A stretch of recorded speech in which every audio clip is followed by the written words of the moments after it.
Good morning, students. Today again we will be starting with chapter number 4, part 2. Those who have got the books, open page number 68. We will start from mirrors. First of all, mirrors are the best reflectors. They reflect back the light. Whatever light is thrown onto the mirror, they reflect all the light. So they are the best reflectors. A good mirror should have the following features. Number 1, it must give the maximum or the best reflection. Number 2, it should not absorb any light. It should not transmit any light. Number 1, it should reflect back the light that fall onto it. And second point, whatever light is fallen on mirror, it should not absorb any of the light. The mirrors are of two types. Number 1, plane mirror, and number 2, spherical mirror. First of all, we will study about the plane mirror. What is a plane mirror? A plane mirror is a flat mirror.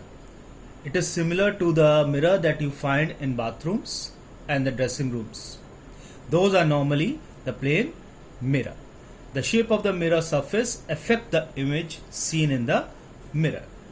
Now, what are the uses of the plane mirror? Number 1, you can view yourself into those mirrors. Then number 2, plane mirrors are used to make the periscopes. Number 3, plane mirrors are used to fix on the walls of certain shops like jewelry shops to make the shops look bigger. So mirrors are also used in shops so that the shop may look bigger in size. Whenever we see into the mirror, we see our face. It is actually the reflection of our face and is called the image of our face. Now in this part we will be studying about the real image and the virtual image. Now first of all, real image. The image which can be obtained onto the screen is called the real image. As for example, in a cinema hall, the images of the actor and actresses on the screen. So the image formed on the cinema screen is an example of a real image. Number 2, virtual image. The image which we cannot obtain onto the screen is called a virtual image. The virtual image can be seen only by looking into the mirror. The image of a body formed by a plane mirror cannot be received onto the screen. It can be seen only by looking onto the mirror. So what is a real image? A real image is that image that can be obtained onto the screen, as in cinema hall. We see the images of actors onto the big screen. That is a real image. But when we look into the mirror, that is not a real image. That is a virtual image. So what is the difference between the real image and the virtual image?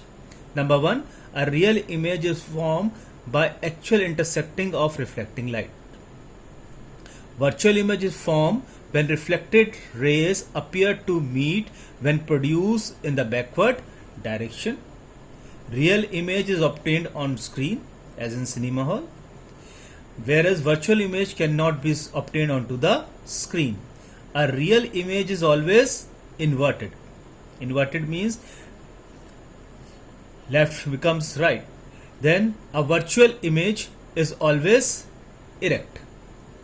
It is formed on the same side of the mirror, but a virtual image appears to be forming at the back side of the mirror.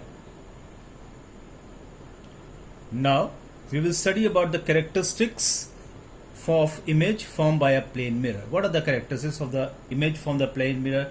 Is number 1, the image formed in a plane mirror is virtual. That is, it is unreal. It cannot be obtained onto the screen. Number 2, the image formed in a plane mirror is at the same distance behind the mirror as the object in front of it. Whenever we are standing in front of the mirror, it appears into the mirror that our image is forming into the mirror at the same distance behind the mirror. The image in a plane mirror is of the same size of the object. It is neither enlarged or diminished. Whenever you look yourself into the mirror, the image that is appears to be forming into the mirror is of the same size. It is neither enlarged or diminished. The image in the plane mirror is erect. It is the same side of an object. The image in a plane mirror is laterally inverted. Laterally inverted means when you look into the mirror, your right hand becomes the left hand. It appears that in the mirror it becomes left hand will become the right hand side, and the right hand is appearing onto the left hand side. That is the meaning of the laterally inverted. So the image in a plane mirror is laterally inverted, sideways, reverse with respect to the object.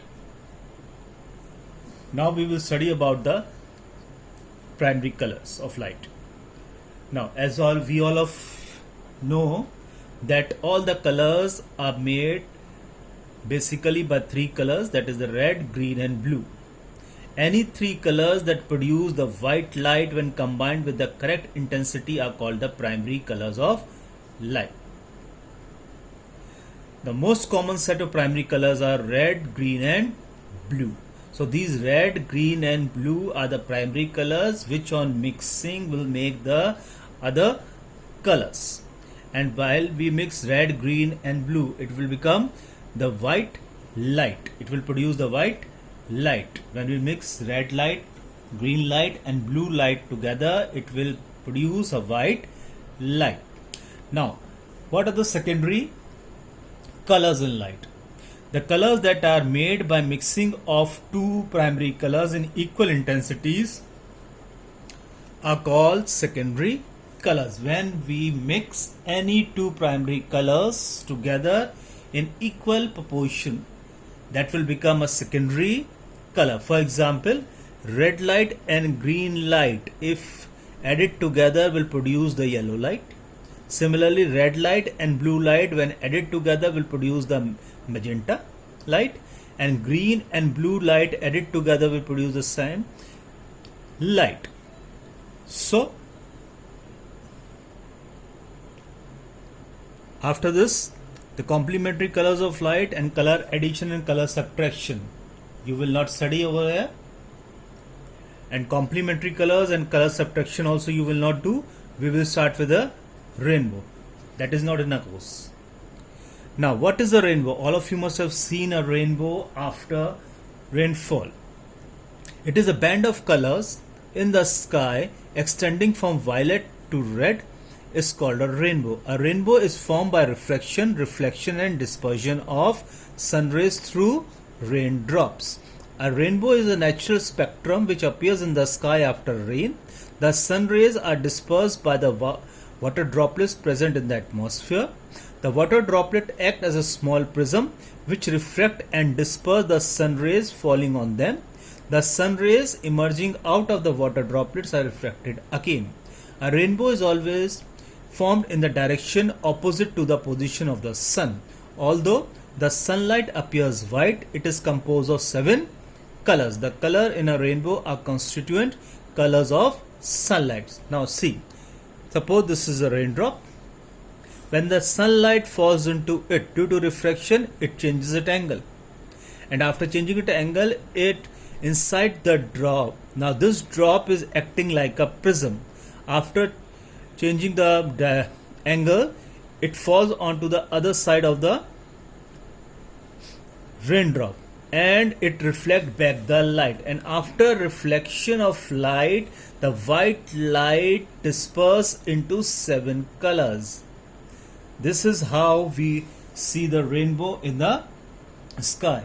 And the rainbow is always formed on the it is always formed in the opposite direction of the sunlight. One more thing I will like to tell you, that the speed of light, the distance that light can travel in a unit time, is called the speed of light. And the speed of light in air is 3 multiplied by 10 to the power 8 meters per second. With this speed, the light travels. With this, we come to the end of the chapter. Read the chapter very carefully. and fill up the fill in the blanks, true and false exercises, whatever are there. Try to find out the answers, and then we will discuss the question answers, fill in the blanks in the next video.